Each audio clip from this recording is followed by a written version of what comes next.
नमस्कार मेरे प्यारे देशवासियों, आपका हार्दिक स्वागत है आज की इस खास अपडेट में। दोस्तों, आज हम निधाई न्यूज आपके लिए लेकर आए हैं पेंशनर्स की दुनिया की वो तमाम बड़ी खबरें जो आपके लिए गेम चेंजर साबित हो सकती है। अगर आप EPS 95 पेंशन धारक हैं या फिर ओल्ड पेंशन स्कीम्स का इंतजार कर रहे हैं तो ये वीडियो आपके लिए बेहद खास है।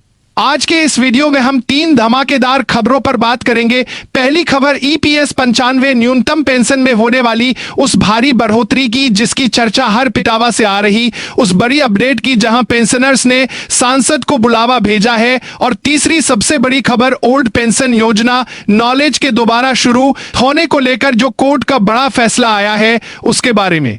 तो दोस्तों, इस अहम जानकारी को पाने के लिए वीडियो के अंत तक हमारे साथ बने रहिए। साथ ही अगर आप हमारे चैनल पर नए हैं तो सब्सक्राइब करना और वीडियो को लाइक करना बिल्कुल ना भूलिए।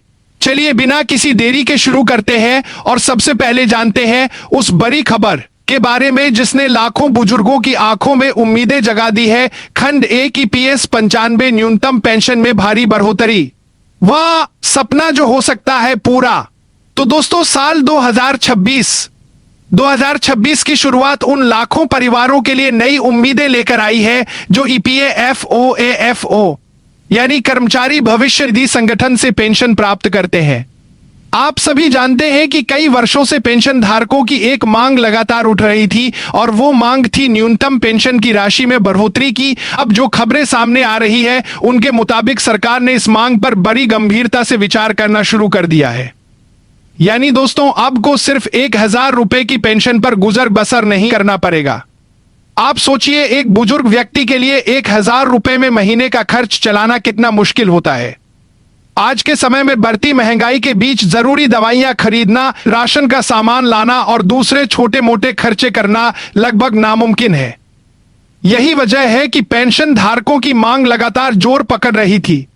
कर्मचारी पेंशन स्कीम 1995 1095 जिसे हम EPS 95 APS 95 के नाम से जानते हैं, निजी और संगठित क्षेत्र के करोड़ों कर्मचारियों के लिए एक सुरक्षा कवच है। जब कोई कर्मचारी नौकरी करता है तो उसके वेतन का कुछ हिस्सा EPFF में जमा होता है जिसमें से एक निश्चित अंशदान पेंशन फंड में भी चला जाता है।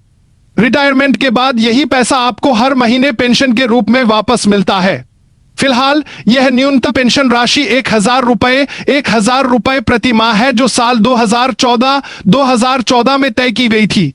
जरा सोचिए, पिछले 12 सालों में महंगाई कितनी बढ़ गई है। दूध, सब्जी, दवा, हर चीज के दाम आसमान छू रहे हैं, लेकिन पेंशन की ये राशि ठहरी हुई है। यही मुख्य वजह है कि पूरे देश में पेंशनर्स यूनियनों और संगठनों ने आंदोलन तेज कर दिया है। उनकी मांग है इस 1000 रुपए की पेंशन को बढ़ाकर कम से कम 75 लाख 1,07,500 से लेकर 9,000 रुपए प्रतिमाह किया। आज के वक्त में 1000 रुपए में तो अच्छी दवा का एक पत्ता भी नहीं आता।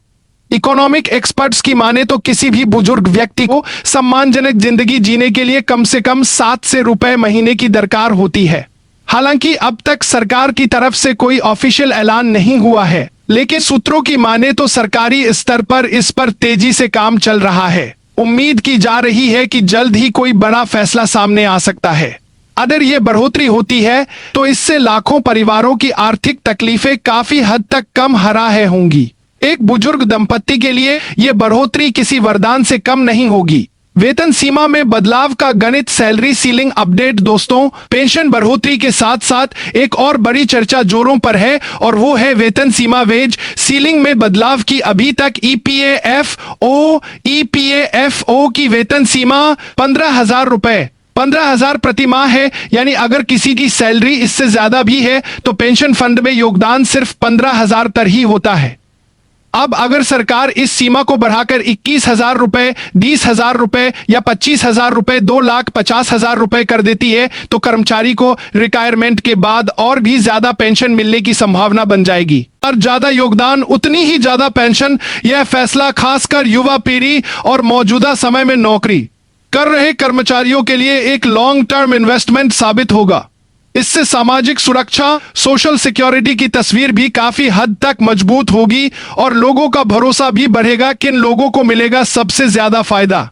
और अगर ये दोनों बदलाव होते हैं तो इसके फायदे साफ तौर पर दिखेंगे। सबसे बड़ा फायदा उन बुजुर्गों को होगा जो फिलहाल 1,000 रुपए पर जीवन बसर कर रहे हैं। इसके अलावा जो लोग अभी नौकरी पेशा है और EPFO में योगदान कर रहे हैं, उन्हें भविष्य की बेहतर पेंशन को लेकर संतोष मिलेगा। इससे एक सकारात्मक माहौल बनेगा और पेंशन सिस्टम पर लोगों की आस्था और भी मजबूत होगी। पेंशन धारक क्या करे और क्या ना करे, dos and don'ts for pensioners. दोस्तों, जब तक सरकार की तरफ से कोई गजट नोटिफिकेशन जारी नहीं हो जाता, तब तक हमें सिर्फ और सिर्फ आधिकारिक जानकारी पर ही भरोसा करना है।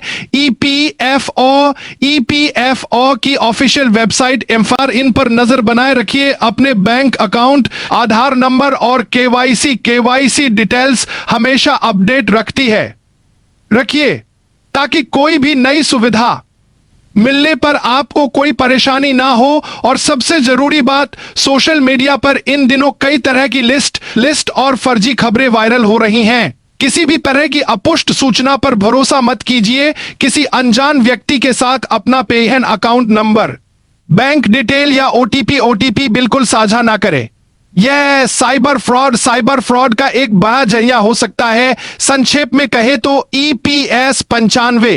EPS 95 की पेंशन बढ़ोतरी का यह मुद्दा अब सिर्फ चर्चा का विषय नहीं रह गया है, बल्कि यह उम्मीद की किरण बन चुका है। सरकार अगर यह ऐतिहासिक फैसला लेती है तो यह करोड़ों पेंशनर्स के लिए एक नया अध्याय लिखेगा। हालांकि अभी इंतजार का दौर जारी है, लेकिन हम आपको हर अपडेट देते रहेंगे। खंड 2 इटावा से बड़ी खबर। EPS 95 राष्ट्रीय संघर्ष समिति का सांसद को बुलावा। चलिए दोस्तों, अब बात करते हैं दूसरी बड़ी खबर की, जो उत्तर प्रदेश के इटावा जिले से सामने आ रही है। यह खबर बताती है कि पेंशनर्स का आंदोलन अब और मुखर हो गया है। EPS 95 राष्ट्रीय संघर्ष समिति EPS 95 नेशनल स्ट्रगल कमेटी ने बड़ी रणनीति के तहत स्थानीय सांसद को अपने आंदोलन से जोड़ने की पहल की है। दरअसल EPS 95 राष्ट्रीय संघर्ष समिति के जिला अध्यक्ष उदयवीर सिंह यादव के नेतृत्व में पेंशन धारकों का एक प्रतिनिधिमंडल सांसद जितेंद्र दोहरे से मिला। उन्होंने सांसद को एक औपचारिक आमंत्रण पत्र इनविटेशन लेटर सौंपा। यह आमंत्रण किसी पार्टी या शादी का नहीं था, बल्कि दिल्ली के जंतर मंतर पर होने वाले एक बड़े धरना प्रदर्शन में शामिल होने का था। समिति ने सांसद महोदय को बताया कि पूरे देश में 21 लाख पेंशन धारक पिछले 9 सालों से लगातार अपनी मांगों को लेकर संघर्ष करता है, लेकिन अब तक सरकार ने उनके प्रति कोई संवेदनशीलता नहीं दिखाई है, जो कि बेहद दुर्भाग्यपूर्ण है। इसी मांग को और तीव्रता देने के लिए समिति ने 9 से 11 मार्च तक दिल्ली के जंतर मंतर पर विशाल धरना प्रदर्शन का ऐलान किया है। इस दौरान प्रदर्शनकारी अपनी 4 सूत्रीय मांगों 4 पॉइंट डिमांड से भरा एक ज्ञापन मेमोरेंडम सरकार को सौंपेंगे। सबसे अहम मांग है कि वर्तमान में मिलने वाली औसत पेंशन को 1,170 रुपए से बढ़ाकर 7,500 किया जाए और साथ ही इसमें महंगाई भत्ता डियरनेस अलाउंस भी जोड़ा जाए। पेंशनर्स का कहना है कि ये मांग बिल्कुल उचित और व्यवहारिक है, लेकिन संसद लोकसभा में अब तक इस मांग पर गंभीरता से ध्यान नहीं दिया गया। समिति का यह भी कहना है कि EPS 95 योजना के तहत अगर कोई व्यक्ति 35 ईयर तक सेवा देता है तो उसका पेंशन फंड में कुल योगदान 12 लाख से ही ज्यादा हो जाता है। ऐसे में उसे बुढ़ापे में इतनी कम पेंशन देना नाइंसाफी है। उन्होंने उम्मीद जताई है कि अगर संसद के आगामी सत्र सेशन में इस पर चर्चा करके न्यूनतम पेंशन बढ़ाने का ऐलान कर दिया जाता है तो देश के करीब 81 लाख पेंशन धारकों की बाकी बची जिंदगी में फिर से रौनक लौट आएगी। इस मौके पर जिला उपाध्यक्ष वीरेंद्र धनगर, जिला सचिव DK श्रीवास्तव, जिला संगठन मंत्री बसंत लाल और जिला उप सचिव रमेश यादव समेत कई वरिष्ठ पेंशनर्स मौजूद रहे। यह एक बार राजनीतिक दबाव बनाने की कोशिश है और देखना यह है कि सांसद इस आमंत्रण को स्वीकार करते हैं या नहीं। खंड 3 तोहफा या ऐतिहासिक फैसला ओल्ड पेंशन योजना आपसी वापसी को लेकर बड़ा अपडेट अब आते हैं दोस्तों सबसे गर्म और सबसे चर्चित खबर पर। ओल्ड पेंशन स्कीम ऑप्स को लेकर एक ब्रेकिंग न्यूज सामने आ रही है। जी हां, उन लाखों कर्मचारियों के लिए जो new pension scheme NPS के झमेले में फंसे हुए हैं, एक बड़ी राहत भरी खबर है। खबर यह है कि मार्च महीने में ओल्ड पेंशन स्कीम OPS के दोबारा लागू होने को लेकर कोर्ट का बड़ा फैसला, कोर्ट वर्डिक्ट आ चुका है। और अब इसे दोबारा शुरू करने की तैयारी है। बता दें कि ऑल पेंशन योजना ओपीएस के तहत कर्मचारी को रिटायरमेंट के बाद उसकी आखिरी सैलरी लास्ट ड्रोन सैलरी का 50% हिस्सा हर महीने पेंशन के रूप में मिलता था। साथ ही महर मिलता था और यह पेंशन उनकी मृत्यु के बाद उनके जीवन साथी स्पाउस को भी मिलती रहती थी। यानी एक ऐसी सुरक्षित योजना थी जो बुढ़ापे में कर्मचारी को पूरी आर्थिक सुरक्षा फाइनेंशियल सिक्योरिटी देती थी। लेकिन साल 2004 में संपर्क सरकार यूपीए गवर्नमेंट ने इसे बंद करके न्यू पेंशन स्कीम एनपीएस लागू कर, जिसमें पेंशन की राशि बाजार मार्केट में होने वाले निवेश पर निर्भर करती है। अब लगातार हो रहे आंदोलनों, अलग अलग राज्यों में सत्ता परिवर्तन के बाद ओल्ड पेंशन योजना ओपीएस की मांग जोर पकड़ रही है। कई राज्यों जैसे राजस्थान, छत्तीसगढ़, झारखंड, पंजाब और हिमाचल प्रदेश ने ओपीएस ऑप्स लागू करने की घोषणा भी कर दी है। अब सुप्रीम कोर्ट और हाई कोर्ट में भी इस मुद्दे पर लगातार सुनवाई हो रही। हाल ही में जो अपडेट सामने आया है उसके मुताबिक मार्च में इस मामले में एक अहम फैसला आ सकता है जो केंद्र सरकार के कर्मचारियों के लिए रास्ता खोल सकता है। उम्मीद की जा रही है कि कोर्ट का यह फैसला कर्मचारियों के हक में आ सकता है, जिससे दोबारा से पुरानी पेंशन योजना ओपीएस की बहाली रेस्टोरेशन की मांग को बल मिलेगा। अगर ऐसा होता है तो कर्मचारियों को रिटायरमेंट के बाद उनकी सैलरी का 50% हिस्सा पेंशन के रूप में मिलेगा, जो एनपीएस से कहीं ज्यादा फायदेमंद है। निष्कर्ष, उम्मीद का नया सवेरा। तो दोस्तों, आज हमने आपको 3 बड़ी और अहम खबरों से रूबरू कराया। ईपीएस 95 की न्यूनतम पेंशन में बढ़ोतरी की उम्मीद हो, इटावा में पेंशनर्स का सांसद को बुलावा हो, या फिर ओल्ड पेंशन स्कीम ऑप्स की वापसी की कोर्ट पर आधारित खबर हो, हर मोर्चे पर पेंशनर्स की आवाज अब बुलंद हो रही है और उनकी मांगों को गंभीरता से सुना जा रहा है। ये सभी अपडेट बताते हैं